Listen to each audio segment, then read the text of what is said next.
So like I promised in one of the previous videos, I'm going to Super Taters in Scott so you guys can meet Jerry. Hey, Mr. Chicken. Mr. Chicken. Chicken. Hey, you want a potato? Let's go get a potato.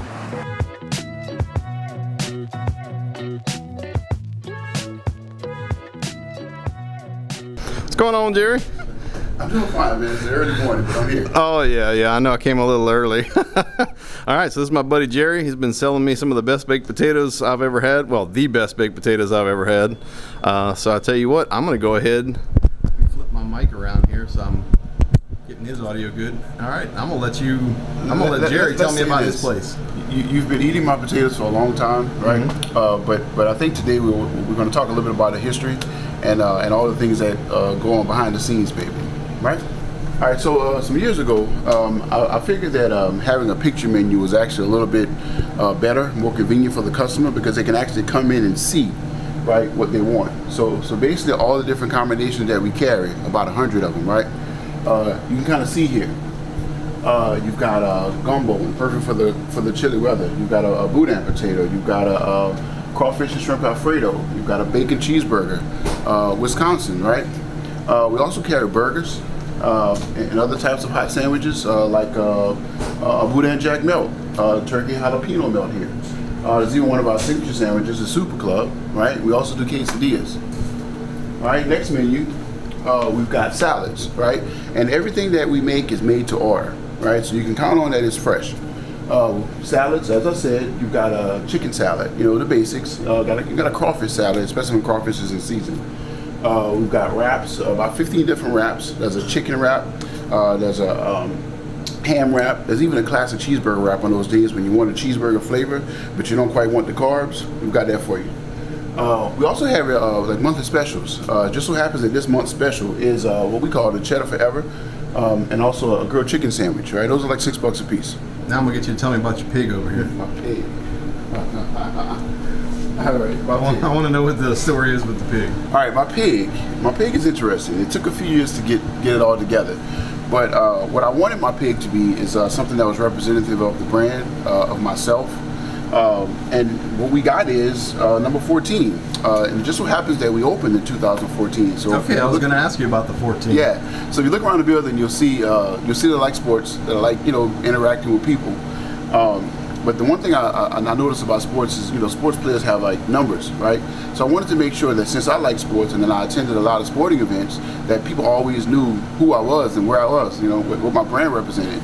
So I chose the number 14 again because we opened in 2014. So you'll see various football jerseys and different other things that I have with the number 14 on it. But that's what it represents if you ever was curious about that.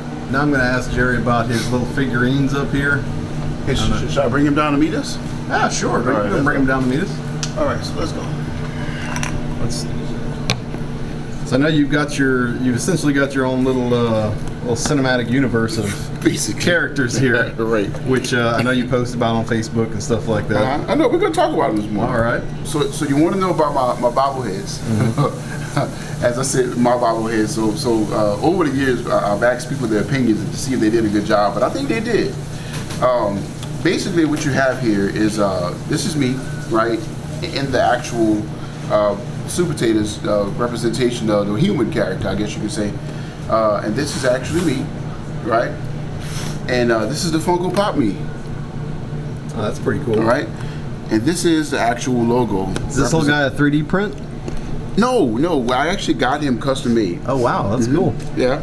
And this is the actual Super Tater character, right? Okay. Now, when we speak of cinematic universes, one of the other things is that I was very interested in. So I like comic books and different types of sci-fi things. So this is actually I wouldn't call him the necessarily the enemy, but he's more of the arch nemesis, right, of Super Tater. So it becomes difficult sometimes to maintain quality, and this is most likely the guy that's trying to stop him. I could probably write my own comic book. I just don't have the time. I know I've seen a bunch of your posts on Facebook and stuff like that. You always got something with graphics, little characters, or something like that, which I thought that was a pretty smart little branding idea right there. Make it fun for everybody, right? Well, one thing that's important, I think, it comes back to bite you in the butt sometimes, but the idea is to connect with people. and sometimes you never quite know what's going to connect with people. And I'm kind of one of those people. I've got a big bag full of different interests and the things that I like. So I get that because I'm like that too. Right. You know? It's kind of sort of like what will get the people's attention. And what I found out is that just being a human being, it gets more attention than putting on like a facade or telling fake story. No, it's like these are actual things that happen. And I'm just kind of sort of taking them and maybe twisting them a little bit, slightly, and so that way you can kind of sort of digest what I'm trying to tell you. But ultimately, it all kind of comes back to the brand and making sure that people understand you're exactly what I sell. Telling a story, know, and so exactly. Having some fun with it, you know. Right. And I totally agree. Hey, it's one thing to have your business, right. but like, why not have some fun with it? Right. And if you follow me for again 2014, the entire 8 years that we've been open, actually it'll be almost 9 in April. But don't tell anybody that because I don't age. Anyways, but if you followed me for the entire time, you saw some of the best times and maybe even saw some of the worst times. But ultimately, I'm a human being, and I, like I said, I think that connects with people, more so than some big box brand. Yeah, no, I agree. Jerry's got quite a social media thing going on there, and he posts a lot on social media, so he's a lot of fun to follow. Right. Thank you. All right, so people ask, Jerry, you a famous guy? I don't think so. I think a lot of people have followed my story, and a lot of people connect with it. But just like you have fans, or I may have fans, I'm also fans of other people. So sometimes when I'm out and about in the community, I see, some of the various people that I'm fans of. Whether it be through sports or through media, sometimes through entertainment, through sports, And every so often I try to catch, as many pictures, with the people that I admire as possible, such as Drew Brees. I mean, he's one of those guys. I've got Miss Daughter Montgomery, and I mean, she's been in the business for a long time. Who else? Various football coaches, Deuce McAllister here. But just different accomplishments that I've had over the years. Like we've had awards also. You've got, different features that we've done over the years, and I appreciate all the support. Yeah, I don't know. I'm always catching you somewhere. Right. I know you get out into the community a lot, which I think is a fantastic idea. You get to engage with people one-to-one. I think people really relate to that quite a bit. Right, and this is something that I put right here recently, but. This is when I did the Tiger 5K marathon last Christmas. Okay. And actually, it's almost time to do it again. Didn't let's see. I know we've got our news article here. Okay. I thought so. Didn't you do a segment on one of the news channels as well? I've done quite a few segments, but the one thing I honestly that I think I'm most proud of is that people know me for making food. That's my main thing. But I've also done so many other things, and I think for me that's important to connect with humans because they're like this is the guy that makes my food, but he also met another famous guy, or he had met another famous lady. And trust me, whenever I meet those people, I offer them. I'm like, hey, look, I can make you this here, and it's the best thing that you've ever had. And sometimes they give me a smile, and sometimes I get the opportunity to feed them, and that's pretty cool. Yeah. So tell me, I mean, obviously we looked at the menu, but I mean, some of the toppings, I know like you make everything fresh. Right.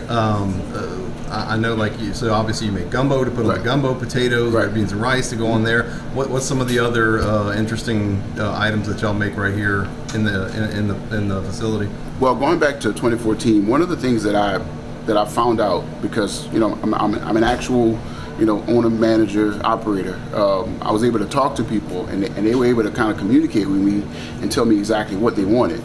And so I kind of formulated my menu based on their likes and dislikes and such and such. So at any point in time, somebody may ask me, man, you've got a huge menu. Where do you find space to put all this stuff? Or they say, well, how do you know that, what sells? Or they say, what's the best one? And my answer is always, the best one is the one that you choose. So it's an individualized menu. That means that you can come in at any time, communicate to us and tell us exactly what you want, and I can make what you want.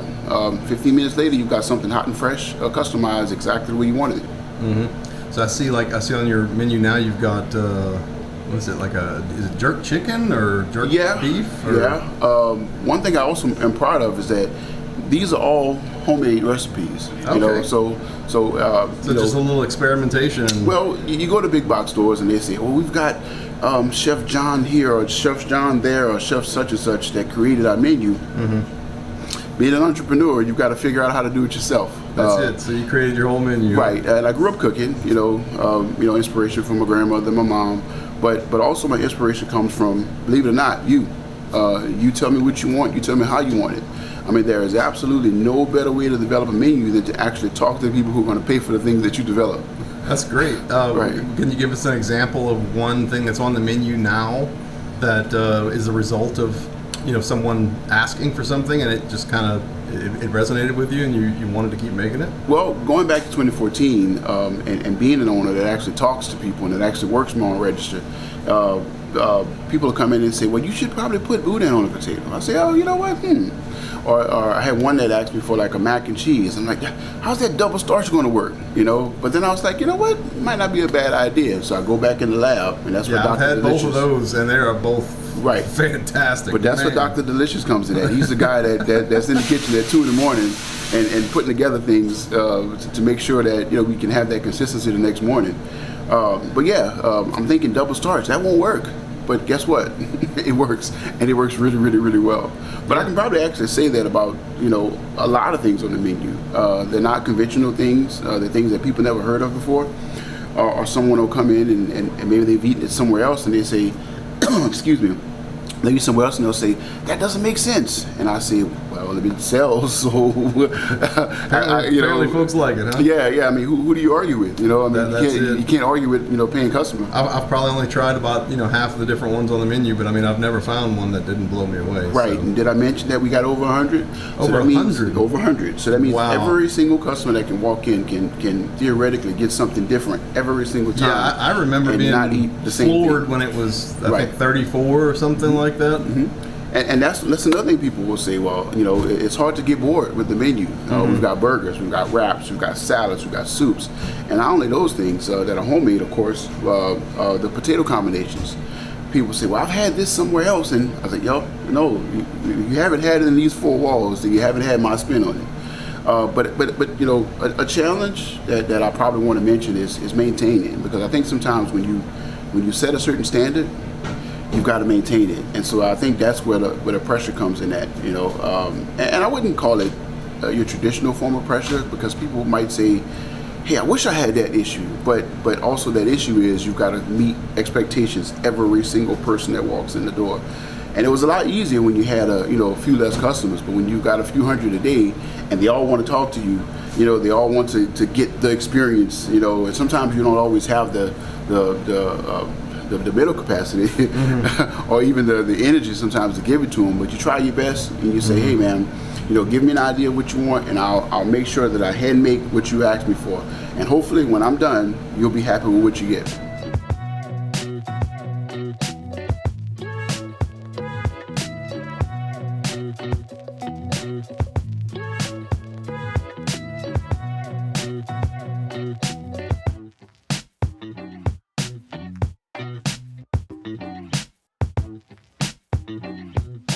All right, so I want to tell my buddy Jerry here, who's been giving me great potatoes for 8 years.